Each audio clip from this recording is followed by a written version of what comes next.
Good morning, good afternoon, good evening, everyone, and welcome to Master B2B Sales Go-to-Market Strategy and Deal Execution for High Growth Startups. My name is Michelle Eisenberg, and I am a program assistant at the NASDAQ Entrepreneurial Center. And for those of you who may not know, the NASDAQ Center is a nonprofit building a better path for entrepreneurs worldwide by improving access and knowledge for all in entrepreneurship. So, as you will see in the chat in a moment, the NASDAQ Center provides programs, resources, and exceptional mentorship to entrepreneurs across all races, industries, and geographies. So, definitely make sure to check out those links and resources in the chat. And then just a couple of housekeeping items before we get started. First, let us know where you are dialing in from in the chat. We always love to connect. And second, we are going to open up for live Q&A at the end of the event. So please make sure to submit your questions for us in that Q&A function at the bottom of your screen throughout the presentation, and we will try our best to get to all of them.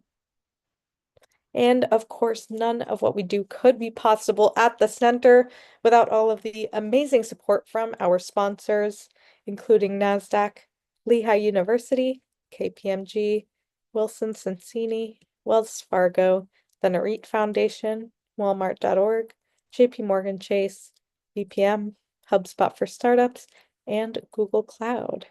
We are humbled by their contributions and hope you are grateful too. And so before we get started, we always like to launch a couple polls to step back, see how everyone's doing today. This first poll is going to ask, how are you feeling? Fearful, anxious, surviving, or optimistic? And we'll give it just a few moments here for folks to respond. Thank you, thank you. Awesome. All right, we'll give it one more moment. Going once, going twice. Awesome. I'm going to end this poll and share these results.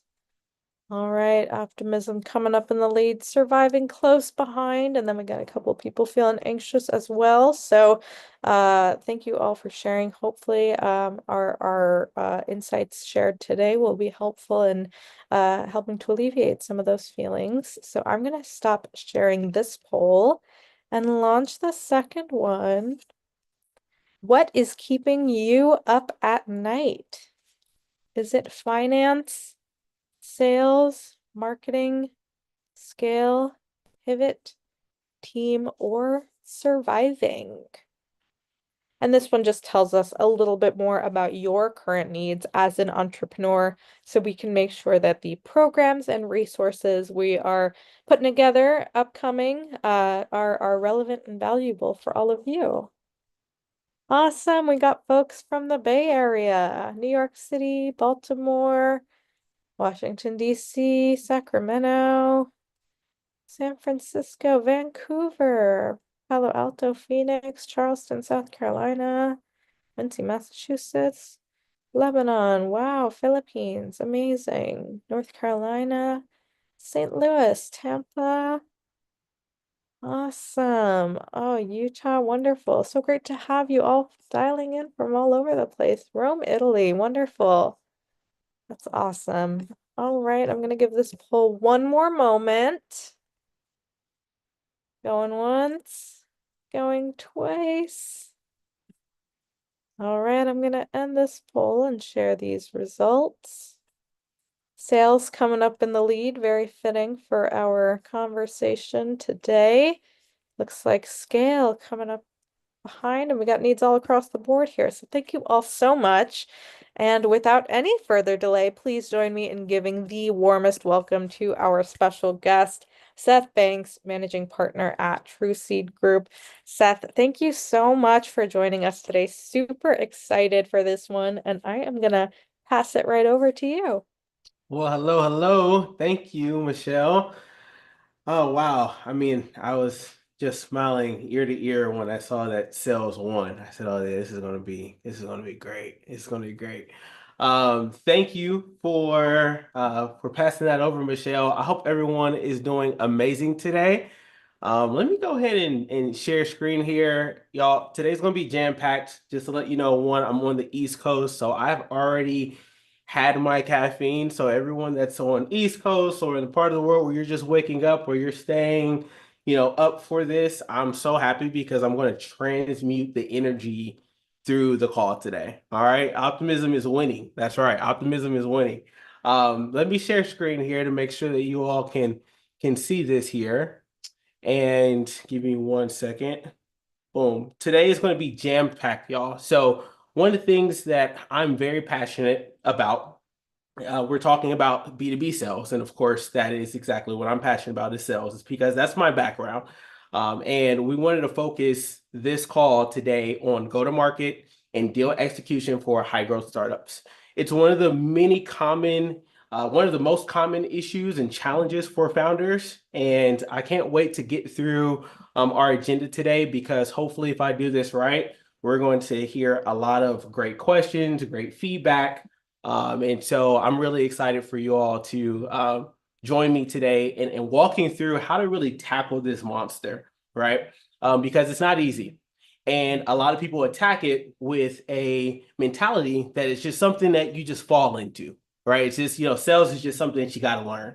I think that it is a very lazy approach because it's one of the hardest things that you have to learn how to do. And without sales, what are we doing? Right? What are we doing? So let me give you a little bit of information about me. One, I grew up in Atlanta, Georgia, but my whole career has been B2B sales. I mean, I fell into tech sales coming right out of college. And now I've been selling for 10 years. I've been in this space primarily today. Previously, I was selling into enterprise, and I still do a little bit of that today, but more so for TrueSeed, which is a founder-led sales education firm that I run today. And so I work with early stage founders every day, helping them turn their sales motion into something scalable, repeatable, and most importantly, profitable, right? It's profitable, not just fundable. And as you can see here, I've sold across a bunch of industries. I mean, I get bored talking about how many industries I've sold into, so I'm not going to bore you with that. But I want to make sure that you all know that just because you're selling in your industry doesn't make it harder than another, right? All of them are challenging. They all have, their beasts that you have to tackle. But what I realized is that, again, it's not the industry that makes or breaks the sale. It's actually the structure, right? You just have to have a methodology to the madness. So what I'm going to share with you today isn't theory, right? It's what I've seen work in the field with founders who are just like you, who are building, pitching, and learning all at the same time. So again, if I do my job right today, you're going to leave here with a whole new sales lens. You're going to have a couple of tools that you can use and a whole new approach so that you can be a founder who closes, not a founder who pitches. So if you're excited about that, please drop that in the chat. I want to hear if this is exactly what you need to be listening to today. Let me know, right? Because I can't see all of your beautiful faces all over the world. So that's going to be the way I can read and see, who's with me. All right, cool. So let's get into our first piece of this, right? In attacking enterprise sales. All right. To win big deals, guys, you have to think beyond product and pricing. Okay. Enterprise buyers don't just buy features, they buy certainty. Okay. So the game that we're playing is really the game of trust. Okay. At the heart of every closed enterprise deal is this triangle of trust that I want all of you to really just sit with. I want you to take a snapshot of this in your mind. And when you enter a deal cycle, I want you to think about trust, team, and timing. Okay. Now, why is this important? Because the psychology of this is what's going to help you to overcome those obstacles that sometimes you have when you're in the middle of these sales calls, right? Um, Trust. What are we talking about? The buyer needs to believe that they can trust you. Can they believe in you? All right. Buyers need to trust you as a founder, your ability to deliver, and also your commitment to a partnership. Okay. Timing they're asking, is this the right time for us to do this? Right. So even a perfect solution can fall flat if the buyer isn't feeling urgency or doesn't have internal bandwidth. And it's our job to figure that out, right? Because sometimes you can be interested in something, but you're not ready to commit. And then team, right? What are they asking? Will this work for my internal stakeholders? Okay. The buyer often isn't the only decision maker, as you all probably know, right? They need to know if your solution isn't going to create chaos for legal, for finance, for operations. Okay. Enterprise deals close when everyone from procurement to the end users feel very confident in the rollout. So you all, again, you're playing the game of trust. What we want to do is we want to initiate this flywheel effect. Okay. When all three of these points align, the deal becomes high velocity.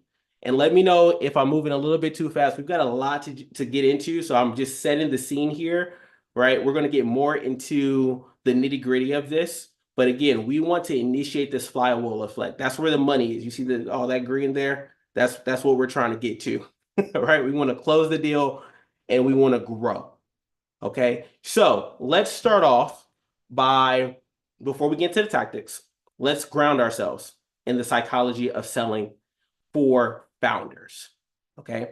And also the psychology of buying on the other side of the table, right? Most founders, from my experience, and we've coached probably over 300 founders now, and I've also worked as a sales director, a fractional sales director for multiple early stage startups, right? Where we've sold enterprise deals, 6-figure, 7-figure deals, long deal cycles, short deal cycles. I started off as a sales development representative, cut my teeth with outbound, and then sold enterprise, mid-market and enterprise for about 7 years, okay? And from my experience, right, this is something that we're not talking about a lot. And it's really, again, the psychology of buying. So most times, 9 times out of 10, from my own experience, right, give me a little bit of background to this, right, is that we are approaching sales by pitching, right? We're thinking, how do I present what I've built in the best way, in the best light? But B2B buyers, even if they don't know themselves, they don't really want to be impressed. And sometimes we walk into those calls and we feel that way, right? We feel like, oh man, I'm talking to an executive, right? I only have a little bit of time. I worked so hard just to get this meeting. I have to pull out the bells and the whistles in the first call, right? Now remember, they're thinking, can I trust this person? Do they understand my world? Can they help me solve a real problem with minimal risk? Excuse me. But we're thinking, hey, how can we pitch them to get excited about our product? Right. So this is where the shift is happening from pitching to selling. And you pitch to investors, but you sell to clients. All right. So from the beginning, right, the center of this relationship needs to be about making the customer the hero. And I always tell founders, good decks don't sell, right? You do. And the minute you move from a monologue to a dialogue, that's when you're going to start listening more than you're talking. And that's when you're starting to sell. All right, remember, pitching is for investor conversations, selling is for client conversations, right? This is about making the customer the hero. Now, you're probably asking, well, why is he talking about a deck? Because I hope that you all know that the cardinal rule for selling is that you never demo the product on the first call. Never demo the product on the first call. That is the cardinal rule for sales. Guys, you get in trouble if you are in the selling role and your manager or your director found out that you were demoing the product before going through a discovery process. You basically lost the deal, right? And so it was, you basically get slapped on the wrist or on the hand, if you will. Okay, so we're going to dive a little bit more into the why behind it.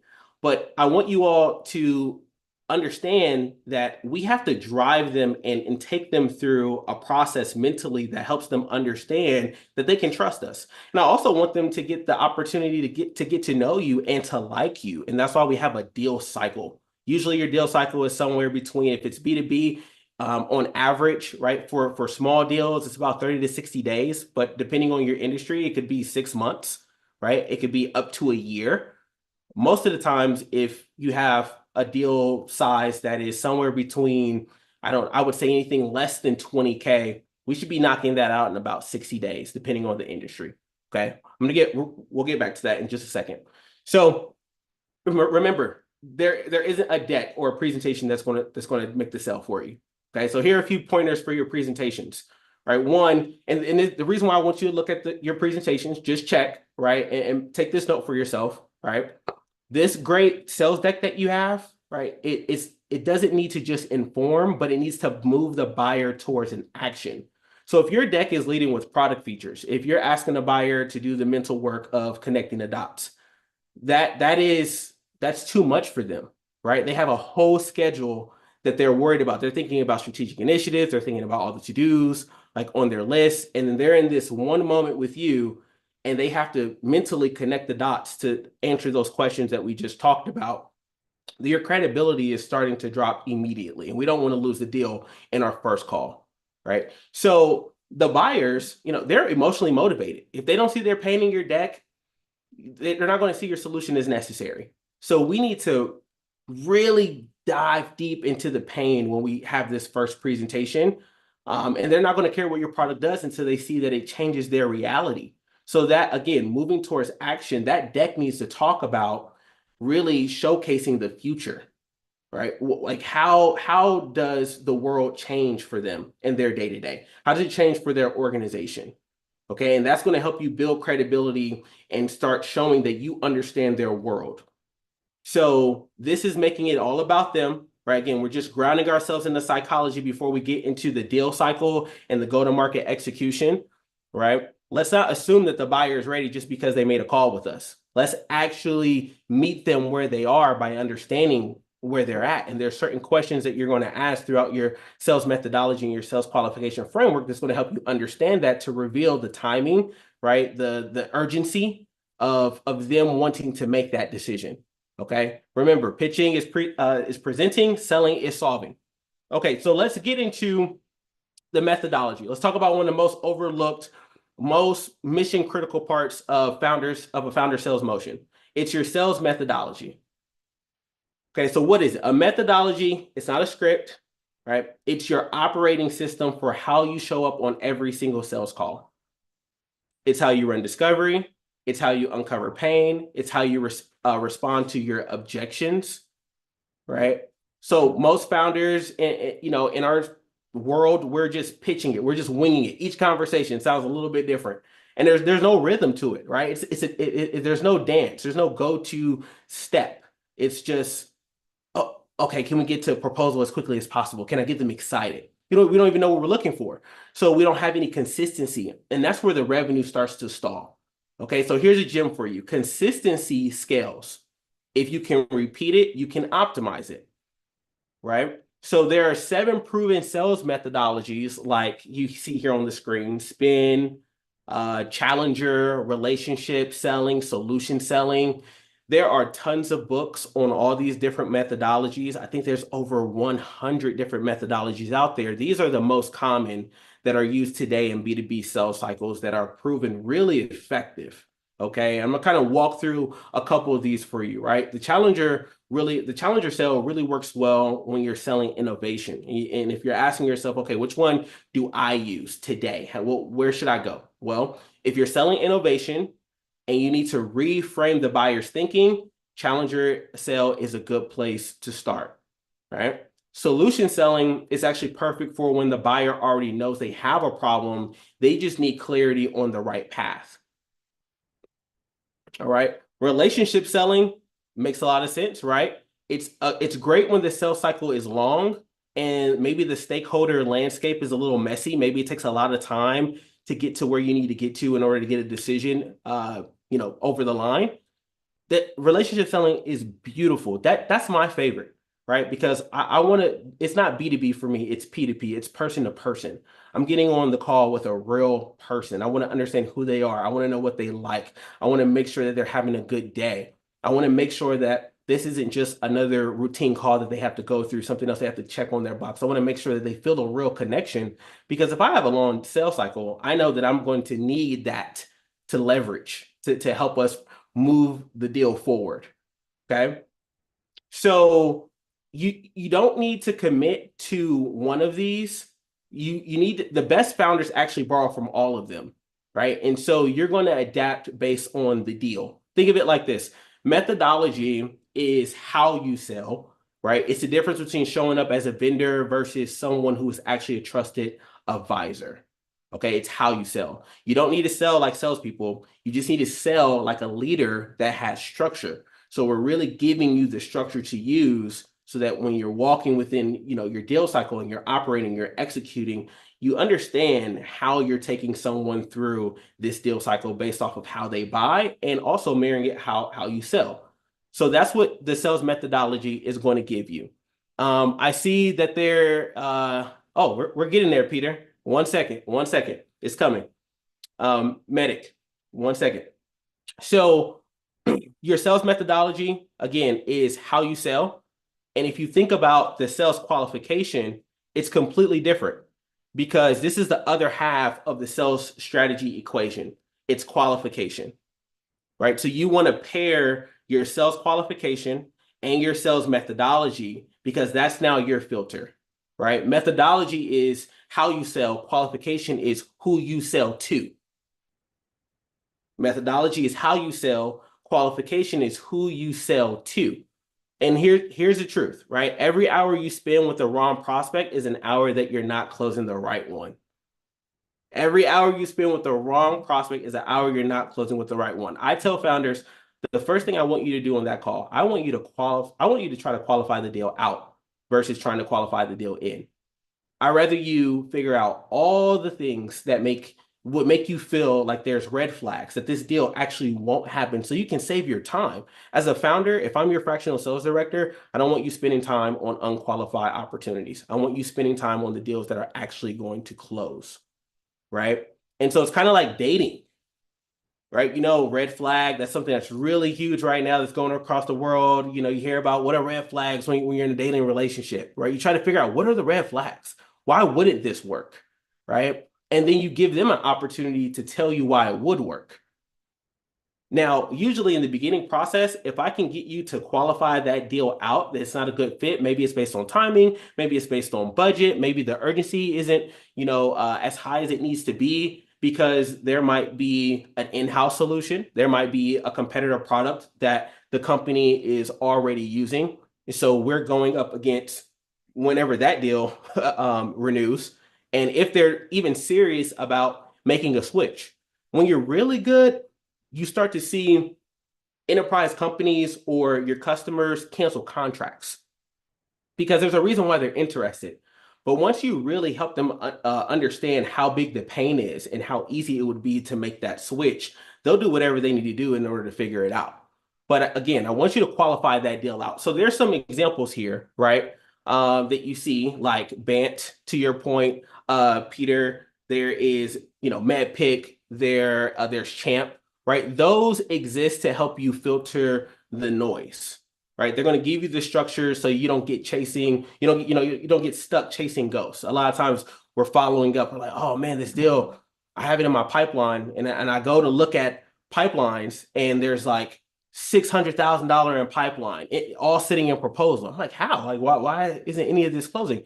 Because we didn't qualify that deal, right? If we don't have that traction, conversion probability increasing as we go through the deal cycle, then that means we probably didn't do a good job at qualifying the deal in the beginning. If we're getting objections around the time that we're presenting pricing, that means we didn't do a good job qualifying the deal. So these are all indicators that let you know, okay, am I really qualifying the way that I need to be? This is really, really, really important.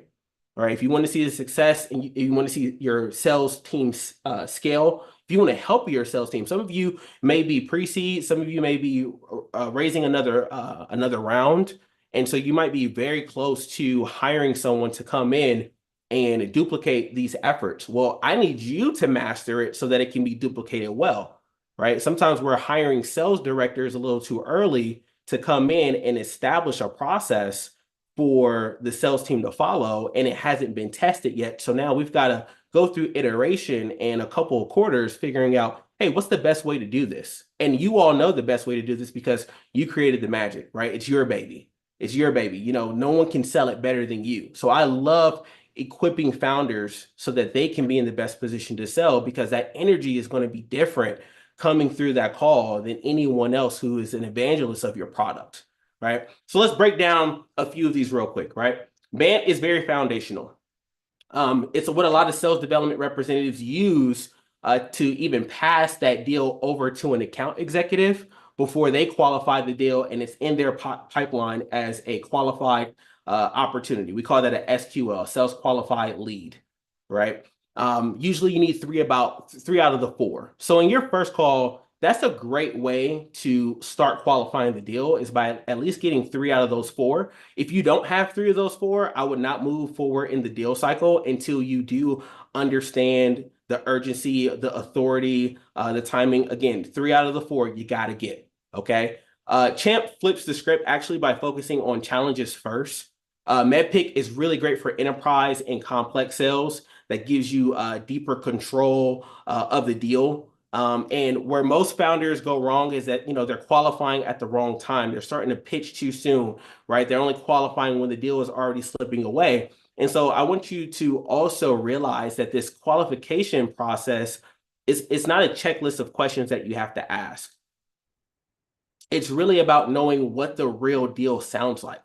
What does the real deal sound like? You have to train your ear to know, oh, this is the real opportunity, right? It's knowing how to ask those questions that reveal the power dynamics within the team.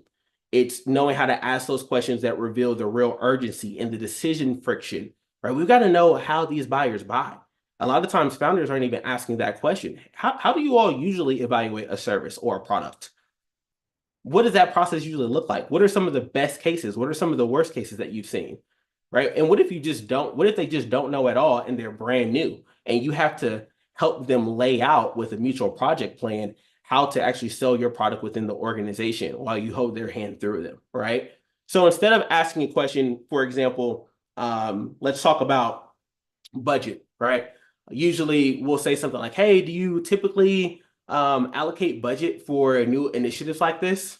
Or, what's your budget? What's your budget? And it's a real iffy type of question. Like, it doesn't feel good to ask them, do you have money? So we need to ask questions like, hey, how do you typically allocate budget for initiatives like this? Okay, if you don't have the budget right now that's allocated, where could you find it?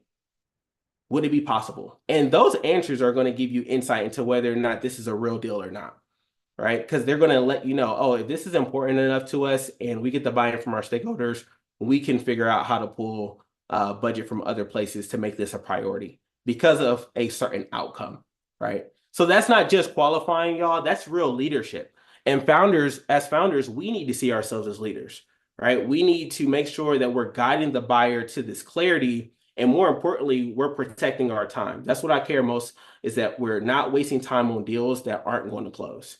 Okay. So again, y'all, this is very high level. We're just starting off with the education and the frameworks to help you all start to piece this together. But the best sellers, they take years to get this stuff down, right? Especially in B2B.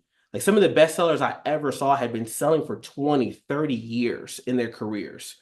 And so the more that you take this skill seriously and you start to really study and embed yourself in education to understanding how to sell, you'll be able to create any product, spin up any company and get that to market. I think there's a saying that says that first-time founders focus on products, second-time founders focus on sales. It's so real. I see it all the time, right? So this is a great time for us to focus on sales the first time so we can have success. And if there's more, then great. We'll go get it. All right, cool. Moving on. So let's talk about the deal cycle, right? Now that you got the playbook for how to sell, right, and a filter for who to sell to, let's talk about what actually happens once you're in the game. Okay, and let me know in the chat if this is resonating with you. If you feel like these are key points that are shifting the way that you think about sales. If this psychology is helping you think differently. Okay. So we've got the B2B sales cycle here, right? This is what happens when you're in the game. You want to execute across the full deal cycle, not just at the beginning or not just at the end. We want to turn on through the whole cycle here. So think about it like this: strategy without process is just hope. And sales strategy without process is just sales hope. We're just hoping for revenue, right? We can't scale a company on hope. It's important. We need some faith, we need some hope, right? But that can't be what we rely on. And I don't want to build hopeful founders. I want to build closers. And so you all are the first closers of your company. Okay. So the sales cycle is this customer buying journey that's mirrored through your selling process. And if you don't know what stage the customer is in, how in the world are you going to be able to lead them forward? It's impossible. There's no way you're going to be able to know what to do if we don't know what stage they're in. So the four core stages in your sales cycle might look a little bit different, right? You might have some extra steps that you need to include, but there's a foundational four-stage sales funnel that you all need to have mapped out in your CRM. You need to have a board of stages where you can see exactly where all of your customers are as they move through your deal cycle. Are they in discovery? Are they in demo? Are they in proposal? Are they in negotiation? Are they in close? Right? Each stage requires a little bit of a different energy. It requires a little bit of a different skill set, right? A little bit of a different strategy. You're not walking into the same call with the same strategy as you are a demo and a proposal. It's completely different, right? So let's walk through them, right? Discovery. Discovery is not demo time. Discovery is not demo time. It's not just small talk either. It's really the deep listening. Okay. Your number one job here in the discovery call is to uncover the problem behind the problem. Your number one job is to uncover the problem behind the problem. I want you all to be thinking about your prospect and understanding them as an onion and a layer. Every time you get one answer, there's another answer behind it. Okay. And so you want to keep pulling that back one layer after the other after the other. What's the problem? Okay. And what problem is that causing? And what problem is that causing? And you'll get to the root of it. That's what's going to make them buy, is solving that problem, right? The third layer, the second layer, the fourth layer, right? So your number one job there is uncover the problem behind the problem. Don't just ask, questions like, what challenges are you facing? Right? It's very basic, right? So we want to open-ended structure for our questions. Maybe something like, what's already been tried that didn't work for you all? Hey, John, how is this problem showing up in your operations day to day? And how long have you all been dealing with that issue? Okay, when you try to solve it by implementing that solution, what did that look like? What do you wish would have happened? And what's the sentiment now with the current problem that you all are still facing? These are great questions for you all to start understanding, okay, this is what it's going to look like for me to sell into this company. And if I don't get this, if I don't get this insight, then I'm really just driving with a blindfold on. Okay. Second stage. Typically, this is the demo, right? In that first call, the demo stage, the discovery call, you want to use that first 15 to 20 minutes of just uncovering, right? That's relationship building time. That's, setting the stage. Hey, I'm not here to pitch you a product. I'm here to understand if there's a problem that aligns with the solution that we've implemented in the market. And if there's a mutual fit here, then I want to make sure that the rest of this evaluation process is amazing for you. I want to make sure that every single time we meet, you're leaving this call with more value than you expected. And I can't do that unless I am, understanding and in position as an advisor or a consultant, right? You all are like doctors. You want to understand all the symptoms before you deliver a product or, medication. Okay. So you all want to connect with that person by understanding. Great salespeople, they listen 70% of the time and they talk 30% of the time when you're in these deal conversations. So that means that you've got to structure your call to where you're listening more than you're talking. So first 15 to 20 minutes, that's uncovering. The last 10 minutes of that first disco call is actually walking through your deck. Your deck is aligned to their problems. It's a nexus statement. That's any XUS nexus statement that basically is a universal agreeable statement that talks about the problem inside of the industry. And then you start walking through those problems and what the goal is and how you're solving them. It's not a feature deck, okay? And now your next call is your demo call, usually. And this should be a tailored experience, not a tour, a tailored experience.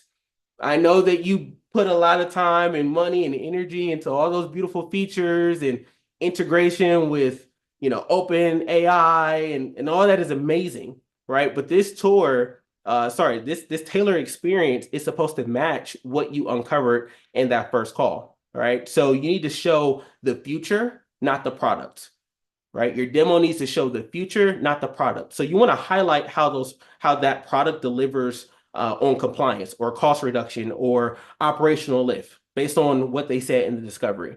Okay. Show the future, not your product. Third stage, proposal. Now, this is where most founders go very generic, and the most deals that I've seen have gone very dark. All right. Because we are sending 10-page PDFs. We're sending a 1-page PDF with pricing on it, or we're giving a whole bunch of information about the company or everything that's included inside of your package. And what you want to do is instead, you want to focus on building a business case with a very clear ROI anchored in their language. Okay. It needs to be a business case with clear ROI anchored in their language. So you're going to use a current state to future state model. Make it feel like it's their plan, not your template. It's their plan, not your template. Okay. So that business case is going to say, hey, thank you so much for hopping on the call today. It's been amazing, our past calls, just getting to understand a little bit more of your world and how you all want to tackle this problem. This is what we heard, right? You're showing them that, hey, I've been listening to you the whole time. And you want to lay that out on your deck, on your business case overview. This is what we heard. Your current workflow is challenged with these issues, and you've been faced with that challenge for this long, right? And then future state is by implementing our solution, this workflow is optimized to achieve key metric, and that would help the business achieve this metric in order to get to that strategic initiative, right? Or whatever that is. But that's before you even show pricing. And this is something that you're walking through. In no case do I believe that you should ever send a proposal through email without walking through the business case first. So that is a cardinal rule, right? Stop sending proposals through email. Walk through the business case with them. Go through pricing with them, okay? Last but not least is closing. And this really isn't about pressure, which a lot of founders think that it is. It's really about risk reduction. So they need your confidence, and they need confidence themselves that whatever solution that we're, selling to them is going to integrate with low friction and high upside. So with inside of your proposal decks, what I also want you all doing, that business case overview, aka proposal decks, I want you all showing what engagement looks like on a 30-day, 60-day, 90-day basis. Right. This is what it works. This is what it looks like when we work with you for the first 30 days. This is what implementation is going to look like. Because your customer service manager is Brent, right? Mary, and they are going to help you do X, Y, and Z. And then the 60 days, we're going to come back and we're going to measure this. We're going to do a check-in with myself as the founder. And you all have to leverage the fact that you are the founders. You can implement yourselves in ways that make this feel very relational because you're going up against the big guys, right? And they usually don't have this opportunity anymore to be on the floor, right? To be connected. Everyone wants to feel important. And so you have the opportunity to say, hey, I'm going to check in with you. This is what we're going to measure to see how this is rolling. And we want to position ourselves to partner. And they need to see that we're going to grow with them, that this can actually scale. So this is why we start to teach our founders to treat the CRM not just as a tracker, if you will, but it needs to be a deal coaching tool. Right? You need to have notes, next steps, follow-ups per stage, and that's going to help you manage the pipeline. And if you don't have that, then right now you're just crossing fingers and you're holding that pipeline in your head. And as a fractional sales director, if I was to come in your company, the first thing I'm going to ask is, where are all the deals? Are they in your email? Are they in your head? I need to see them all with activity, traction inside of the CRM. Now, there's some CRMs that I recommend that are really founder friendly. It doesn't need to get too complicated, but I would suggest a couple of tools that are free that just help you do that, okay? So every one of these stages, they can be dialed in precision. And that's when your sales start to become scalable. It's when it starts to become fun. Because right now, all of you say like sales is what's top of mind, right? I want that to be top of your mind, but I want you to be excited about the fact that these deals are in the pipeline and we know they're going to close, right? We're like, oh wow, this deal just moved to demo. It's at a 40% or 50% chance of probability of closing. Oh, this deal moved from demo to proposal. Oh, it's 80% sure probability conversion, right? We know based off of percentages when those deals move across because why? We've been implementing our sales methodology and our sales qualification. So a deal won't even get to the next stage until we know all of the information that's important for us to move that deal forward. That's that deal being qualified. Yes, we'll come back to the question about CRMs. Okay, so this is how you optimize the deal cycle. Perfect. All right, so let's zoom out for a second. Okay. Everything we've talked about, methodology, qualification, deal stages, and I know this is a lot. Usually, guys, each one of these topics, each one of these slides could be an hour conversation in itself. Usually, when you're attacking this is something that may be a 6-month, 12-month project, putting all of this together. But there's ways to get to where you want to start and move quickly today, so that hopefully, walking away, you all are able to fast track if you don't have some of these things in place already. Okay, so let's zoom out. Everything we talked about so far, qualification, methodology, right? It actually sits inside of a bigger container, and it's really your go-to-market strategy. Okay, and for all of you that are early stage, high growth startups, or maybe you're just a high growth founder, your go-to-market strategy is actually going to be founder led. And in an ecosystem, we don't have a lot of that education. Okay, so it's your go-to-market strategy is founder led. You're not handing this off to an SDR team. You're not handing this off to an AI SDR, right? You're the face, you're the message, and you're the motion. So the question is, how do you build a go-to-market strategy that doesn't just generate leads? I want you all to think about how can we build a go-to-market strategy that actually builds trust and that's going to help us close the deals. And it actually starts with this mindset shift, right? You're not selling a product, you're educating a market. You're educating a market. You're not selling a product, you're educating a market. And you're going to do that through two parallel tracks. Again, this is a founder-friendly go-to-market strategy. All right. So the first track is educate the community, right? You need to turn on that newsletter.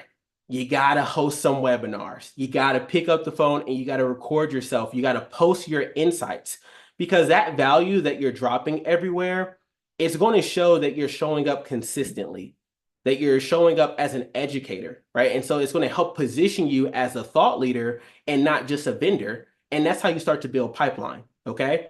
Track two is actually outbound and ecosystem embedding. And I'm going to explain to you what that is, right?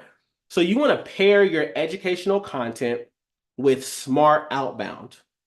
And that's going to look like personalized LinkedIn DMs. There's a framework for how you message in LinkedIn in order to get that first call, right? A lot of times we're trying LinkedIn or we're trying outbound. We're not seeing high success rates. We're not seeing high open rates. We're not seeing a lot of meetings being booked. And usually 9 times out of 10, it's because the messaging framework is off. And so that has a tone to it and a special skill set that we need to apply to make sure that it feels right. Okay. But those emails need to be value packed. And we need to start thinking about where we can leverage our time and optimize our time. And what do I mean by that? Ecosystem embedding. This is where we're looking at strategic partnerships inside of our ecosystems where your buyers are already hanging out. Where are they? Where are all the fish? Together in the school. Where are they all at? Right. So if we can figure out how to leverage our partnership and get inside of that ecosystem and embed ourselves, those leads become very warm. They become very hot. That's an ongoing partnership. And that's a channel now that you have that's just bringing in leads all the time, right? Because go-to-market isn't about shouting louder, right? It's about showing up where your trust already exists, right? Where are the people that already exist? That's what you need to be thinking about. So whether it's health tech, SaaS, logistics, right? Your go-to-market has to warm the buyer up before the sales call even happens. It's very hard to close a cold outbound deal. But when you have structure, it's possible. But the more that my marketing team can help warm that buyer up with education, right, the better and the easier it is for us to get them to make a decision. Okay. So you want those cold emails to feel warm. Okay. If you do this right, your pitch is going to start feeling like a conversation, right? And your brand is going to start selling for you. Okay. So remember, go to market is not just about getting attention, it's about earning trust, right? And that's the foundation of every enterprise sales. Remember, that's the first thing that we're talking about is the game of trust. So we all need to get out there more and start thinking about how can I go get the whale and not all the little fishies, right? Because it's very hard to scale that at the same time. Okay, great. Let me know if you all are using LinkedIn in that way. If you are having, trouble with outbound, or if you feel like your messaging just isn't hitting, right? Because those are key indicators that there needs to be a switch in the tone, and that's real easy, right? You can turn that around in your campaigns very quickly. Awesome. Okay, so summary for key points. And I think I did good on my time. All right, so let's land the plane here. Let's land the plane. Whether you're in pre-seed stage or you're scaling to the Series B, right? The founders that win in B2B sales, they master all the same core principles, y'all. Right? So first, remember, we're going to stop pitching and we're going to start selling. All right. Remember, selling is about solving. It's about deep understanding, listening, leading the buyer, not trying to impress them. Okay. Second, you need a structure for your sales. So I want you to walk away today with an objective to figure out what your sales methodology is. All right. And sales methodology and sales qualification are two different things. You use them both together, right? Sales methodology gives you repeatability, and a qualification framework protects your time. So when you have both of those in place, your sales are going to become a system and not a guessing game. So I want you to walk away saying, okay, hey guys, what is our sales qualification framework? What is our sales methodology? Okay. Third, optimize every stage of the sales cycle. We just talked about that and went into that really in depth 2 slides ago. Okay. And then fourth is your go-to-market strategy is going to be founder-led right now. It's okay. It's easier. It's more fun that way. Okay. So, remember, you're the voice, you're the trust builder, the one that's shaping the market. You're the one that's educating the community. And that's how you can leverage outbound strategically, because you're going to drive those leads to your website. Your website is actually your first salesperson. A lot of people don't know that. Your website is your first salesperson. So your outbound emails need to drive them to your website, not asking for a meeting. And I know that's very difficult for us to change in our mind, because we're like, well, what's the point? The point is to let the education do the selling for us, right? Drive them to a place that makes sense for them to learn very quickly, because that ICP, ideal customer profile, is going to have language that attracts them and resonates with them on that website more than what you can put inside of that email. Okay. Lastly, this is all learnable. Okay. So if you saw yourself in today's talk, if any part of your sales process felt like it was off, like, oh my gosh, we don't have that. I need to put together, I got to put together something fast. It's okay. It's all right. Take a deep breath. It doesn't mean you're not good at sales. It just means that no one ever taught you the playbook, right? And so we're making this really simple for the playbook that you're going to put together. And that's what we're here for, right? That's the reason why I built TrueSeed. That's the reason why I act as a consultant, because this is something that we're solving, helping you all put this formula together so you can see revenue that's predictable and become more consistent and confident closing as founders. So I really hope that you all enjoyed today's talk. You can connect with me on LinkedIn. I'd be happy to meet with all of you, or answer any questions that you have. This has been really great, and I really want to save time because there's a lot of questions, so we can definitely spend this time to get into the questions that you all have. Michelle? Awesome, Seth. That was amazing. Put in the chat that was so quick, and I could not agree more. I can't believe that was an hour because you covered so much. Yeah. Before we dive into the Q&A, we did have a couple questions about recommended CRMs that you Yes. use or ways to get started with the CRM.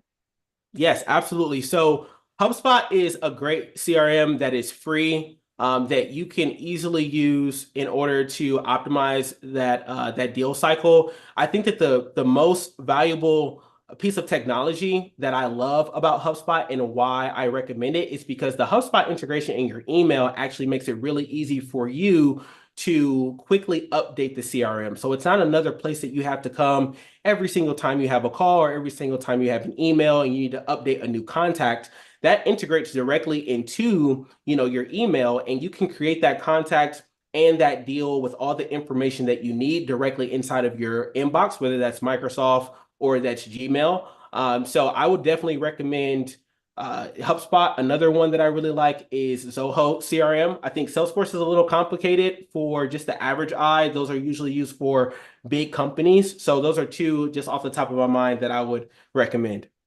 Awesome. Love that. And I couldn't agree more. We love HubSpot. It's what we use here. But we have another question here about LinkedIn has kind of changed in the last couple of years, and a lot more people are using it to find jobs. So Yep. how do you recommend kind of filtering through that and being visible and still connecting with your clients as that platform kind of changes? Yeah, no, absolutely. B2B, the landscape right now is very flooded with those outbound messages, and we all get them actually, even as founders. So we quickly feel that's that sales pitch, and we're like, okay, spam or block, all right, unsubscribe. So that's why the messaging in LinkedIn, one, you want to make sure that your LinkedIn profile is optimized for that conversion, right? In that header, you want to make sure that you talk about what you solve, right? What are you doing that's different? Because when that buyer persona goes to your LinkedIn page, again, like that's serving as their first interaction with you and basically your pre-website, if you will. So that's really important. And then second, that message I always frame and teach founders to frame as a partnership worth exploring. Not, hey, would you be interested in, you know, checking out a free trial? They get that offer a lot, right? And so it's more about, hey, I understand that these are some of the initiatives that you're probably focused on. And we're helping companies like X, Y, and Z, specifically in the area of A, B, and C. Was wondering if that's something that you're thinking about. If so, let me know if you'd be open to a conversation. I'd love to explore what possibilities we could, spin up together, something like that. And your conversion is going to shoot through the roof. Absolutely. It's that combination of a little bit of research and a little bit of personality will get you so far. Yeah, so far. Awesome. Absolutely.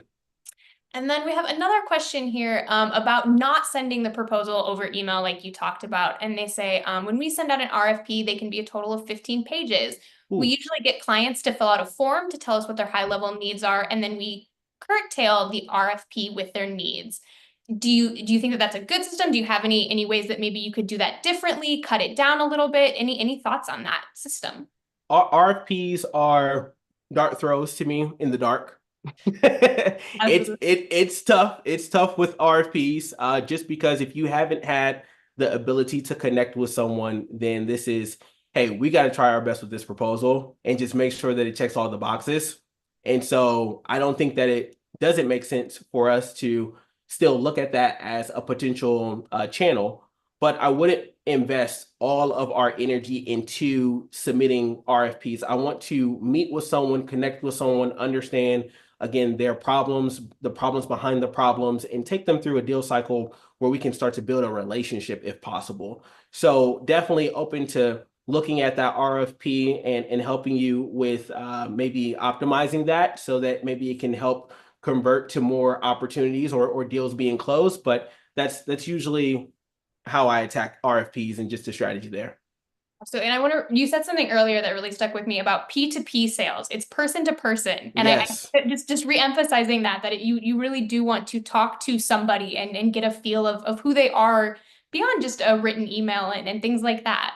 absolutely. Yeah, and that all comes out with, your branding, right? Getting on camera, putting the subtitles on, talking about those real authentic thoughts. They get to get a feel of who you are and like you before they are even on a call with you. So it's less work, but again, treat it like dating and it will revolutionize the way that you think about sales. Awesome. I love that. I think we have time for one more quick question, which is, Okay. at what stage do you see pricing concern arising, and where should you be addressing that in this cycle? In the very beginning of the sales cycle, 1000%, right? That's the question that all buyers have in the back of their minds. And the way that I attack that is just by saying it out loud. Now, I know we had a great conversation, Anna, today. I know you're excited about this. I'm really excited to evaluate. You're probably wondering in the back of your mind, is this going to cost me an arm or a leg? And I want to let you know where we usually range, right? There's more information that I need to get to know or I need to gather from you in order to put something custom together. But usually on the low end, we're somewhere around this area. And on the high end, based on customs and add-ons, we've seen up to this number, right? And then you can just ask a question that asks, does that fit in the range of what you all have allocated towards solving this problem? Wonderful. Seth, as I said, you covered so much more information in an hour than I almost thought humanly possible. But if there was one key takeaway, one thing that you really wanted this audience to walk away with today, what would that be? It would be this. You can do it. I know that's so generic, but you inside of every founder is this amazing salesperson. And most founders hate sales, and it's because they haven't had the coaching, right? Like you all are all-stars in my mind. Like you all can shoot great shots, you can score buckets. This is a basketball analogy for my people out there who don't watch basketball, right? But the right coach that comes into a system, they're going to teach you how to shoot that shot. They're going to teach you when and where and what makes sense, understanding the team landscape and what you're looking at. So I want you all to walk away knowing that, wow, there's something great inside of me. I just have to tap into it. And with the right education, I can flourish. So that's what I want everyone to walk away with for sure. Awesome. Wonderful. Seth, thank you so much for being here with us today and for sharing so much with our community. We will be sharing ways to connect with Seth for our audience. If you still have a couple questions or you just want to follow along with his journey, we will make sure that you have all of that information. And we will be posting links to our upcoming classes in the chat. And we just want to say thank you all so much for spending an hour with us today. We will see you next time. See you all soon. Thank you.